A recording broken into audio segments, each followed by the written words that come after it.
CIO y los CIOs en general. ¿Me puedes dar una visión de cuál ha sido el día a día durante estos 2 años? Imagino que la tensión habrá sido brutal. Y cómo habéis podido solventar todos estos problemas que ha conllevado la obsolescencia tecnológica hasta este momento. Vale, bueno, nosotros hemos tenido relativa suerte o estamos en una posición de cierta ventaja. Me refiero a la parte de tecnología más bien sanitaria, ¿no? Porque en el 2019 arrancamos el funcionamiento de un hospital en el Paseo de la Habana aquí en Madrid, y nuevo, recién construido, con lo cual todo el tema tecnológico de instalaciones sanitarias, equipamiento médico, electromedicina, estaba pues prácticamente recién estrenado, ¿no? De igual forma, otra serie de centros que hemos ido abriendo durante el 2021 en concreto, pues un Fuengirola, un Purpí, un Eibar, otros que estamos ahora también lanzando como un Alcorcón, Sevilla, Las Palmas. Quiero decir que lo que se refiere a inversión en infraestructura sanitaria, ahí no estamos mal. De hecho, tenemos cierta ventaja competitiva, entendemos nosotros, ¿no?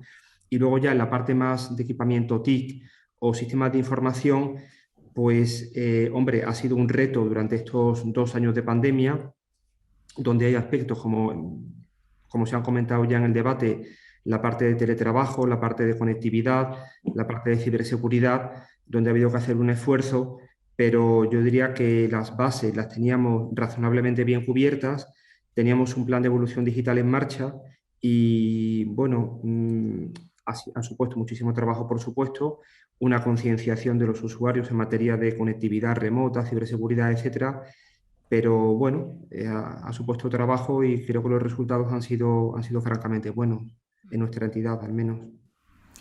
Como bien comentas, estáis abriendo una serie de hospitales nuevos. Tenéis en concreto 115 en toda España, ¿no? Sí, bueno, tenemos hospital que es un hospital puntero en traumatología. Nosotros cubrimos el accidente de trabajo fundamentalmente. Entonces, un centro pues, con un nivel de especialización bastante interesante en lo que es medicina traumatológica, y además tenemos una red de más de 100 centros asistenciales en el resto de España, en todas las provincias. Y bueno, por supuesto, están todos conectados en una única red, tanto a nivel tecnológico como a nivel profesional. El asunto de la telemedicina y de la cooperación entre médicos, entre personal de enfermería, es algo importante, y también los aspectos de la comunicación con el paciente, a través no solo de cuando vienen a los centros, sino también cuando ya vuelven a sus domicilios para continuar con la asistencia sanitaria en remoto. Es decir, como comentaba también antes un compañero, me parece que era Enrique o José Carlos, pues Enrique, el que el paciente ya considere que la atención sanitaria no se circunscribe al centro, sino queda mucho más abierta, en su domicilio, en cualquier ubicación. Eso también para nosotros ha supuesto una ventaja a la hora de prestar asistencia sanitaria, pues con la misma calidad y, por supuesto, con ciertos niveles de seguridad que para nosotros entendemos que también es un requisito muy importante. Pedro, como tú eres aquí el experto, si nos puedes comentar un poquito qué cantidad de esos fondos van a llegar a sanidad. Están siendo también un poco polémicos por la gestión, cómo lo estáis viviendo vosotros y cómo lo estáis gestionando. No sé si también habéis podido valorar acceder a ellos, si habéis accedido. ¿Nos puedes contar un poquito? Sí, bueno, os cuento, vamos a ver, en noviembre del 21 se presentó, bueno, Pedro Sánchez presenta el PERTE Salud de Vanguardia. El PERTE, la figura del PERTE, sabéis que son unos proyectos estratégicos para la recuperación y transformación económica del país, ¿no? Realmente ha habido dos PERTEs más significativos, uno del coche eléctrico, que está ya bastante asignado, que tiene su base en la fábrica de vehículos bueno, está en Cataluña, con participación de Telefónica, otras tecnológicas, etcétera. Entonces, bueno, el de sanidad aún está gestándose, está tomando más forma, y el volumen de inversión que se supone que está ligado al PERTE, según se anunció, es de unos 1.500 millones de euros. Bueno, va a ser el principal vehículo de inversiones en sanidad que deriva de los fondos europeos. ¿Cómo se va a canalizar estos fondos? Pues bueno, básicamente a nivel nacional, a través del Instituto de Salud Carlos III, varios ministerios, está Sanidad, está Industria y está Ciencia, y por supuesto las comunidades autónomas. nosotros como mutua de la Seguridad Social pertenecemos al Ministerio de Inclusión, Seguridad Social e Inmigraciones y de momento este ministerio no está dentro del PERTE, aunque estamos a la espera por si hubiera novedades. ¿Y qué proyectos son los que están más reseñados dentro de este PERTE de salud de vanguardia? Pues hay 4 objetivos estratégicos. Son bastante ambiciosos en cuanto a alcance y contenido y suponen todos un punto de innovación potente. Por ejemplo, el primero es medicina personalizada de precisión. Imaginaros qué significa esto, pues está muy ligado casi a la investigación básica y a la aplicación de medicina. La segunda son terapias avanzadas y otros fármacos innovadores. Lógicamente, en un mundo como el que estamos ahora con la pandemia y con el COVID, pues todo lo que tiene que ver con farmacia innovadora y personalizada tiene mucha importancia. El tercero, vosotros ya lo habéis mencionado, es un sistema de datos innovador para el Sistema Nacional de Salud, es decir, todo lo que sea pues, Big Data, Analytics, integración de información clínica para obtener datos estratégicos, etcétera. Y luego el cuarto es la transformación digital de la atención primaria. También es lo que tú comentabas, Isma, de poder llegar de forma más digital a un conjunto de pacientes y de población pues, que tienen muchas particularidades, ¿no? Desde personas mayores hasta España vaciada, porque a su vez estos 4 objetivos estratégicos tienen como una línea vertebradora de aplicación.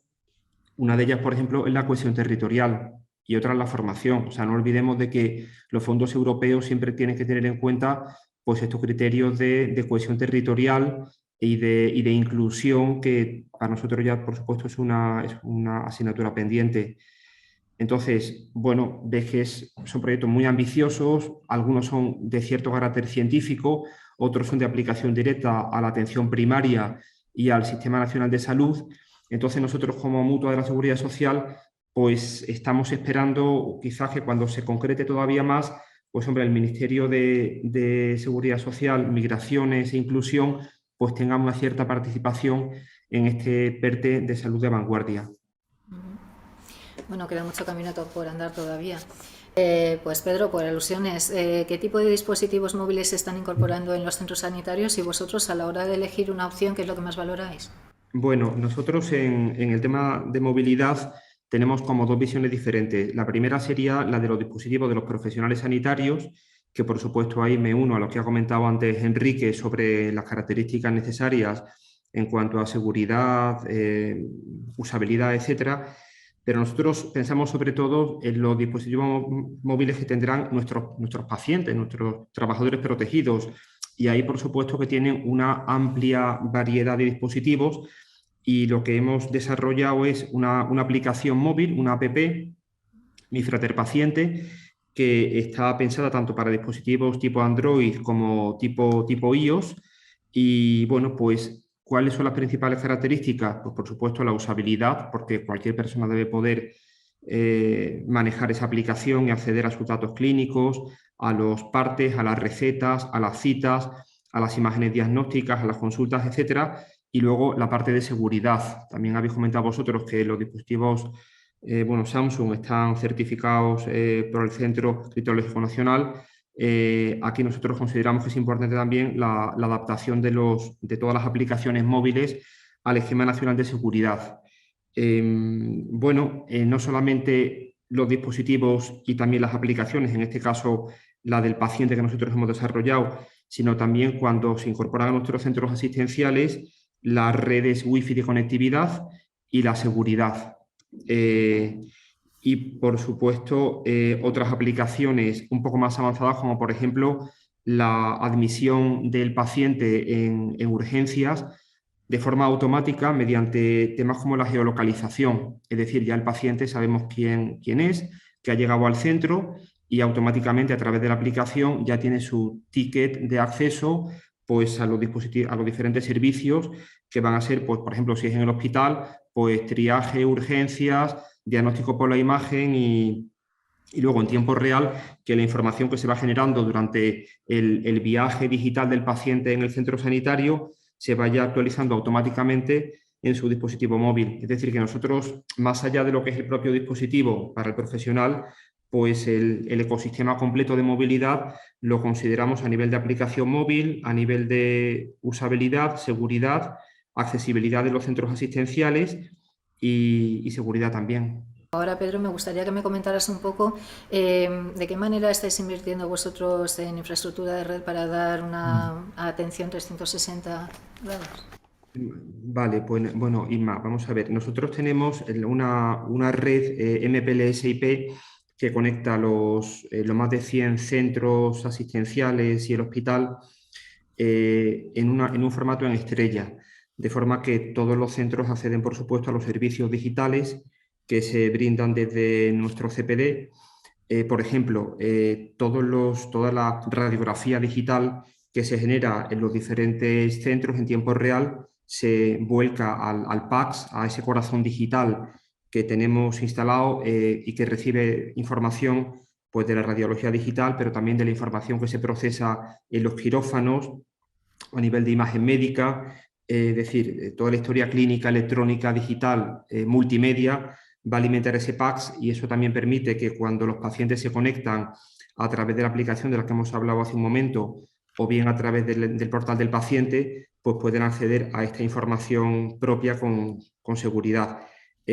Además de la red, digamos, básica o troncal, pues tenemos otras soluciones como por ejemplo en el hospital un sistema RTLS de localización en tiempo real de pacientes, que esto es muy útil porque permite que una vez que el paciente entra en hospitalización o pasa al bloque quirúrgico, los familiares sepan en todo momento en qué situación se encuentran, pues en preparación para cirugía, en quirófano, en postoperatorio, pasen a visitarle, etcétera. Entonces es una forma muy cómoda de que se garantice pues, esa integración a nivel de, pues, de el personal sanitario, los pacientes y sus familiares y por supuesto se puedan analizar procesos asistenciales, optimizar los cuellos de botella, etcétera. Además de la red MPLS, sistemas de localización en tiempo real, contamos también, como ha explicado hace un momentito José Carlos, pues, con redes Wi-Fi en todos los centros, tanto para profesionales como para personal, como para pacientes. Y luego, bueno, pues en cuanto a soluciones de seguridad, que también entendemos que son importantes, pues por supuesto una buena red perimetral de seguridad. Aquí hablamos de soluciones tipo firewall o IDS, IPS para proteger el perímetro de red y luego a nivel ya de acceso o de control de acceso a la red, pues soluciones tipo NAC, estas las hemos implantado muy recientemente además, y también tiene mucho que ver con la gran tipología de dispositivos sanitarios que se van incorporando poco a poco a la red interna y bueno, pues también algún EDR, un Endpoint Detection and Response, en fin, son tecnologías que de forma acumulativa van garantizando un mayor nivel de seguridad en nuestros centros asistenciales. ¿Qué medidas aconsejáis a los CIO y a los CISO para que lleven a cabo una correcta seguridad para que resistan a los ataques?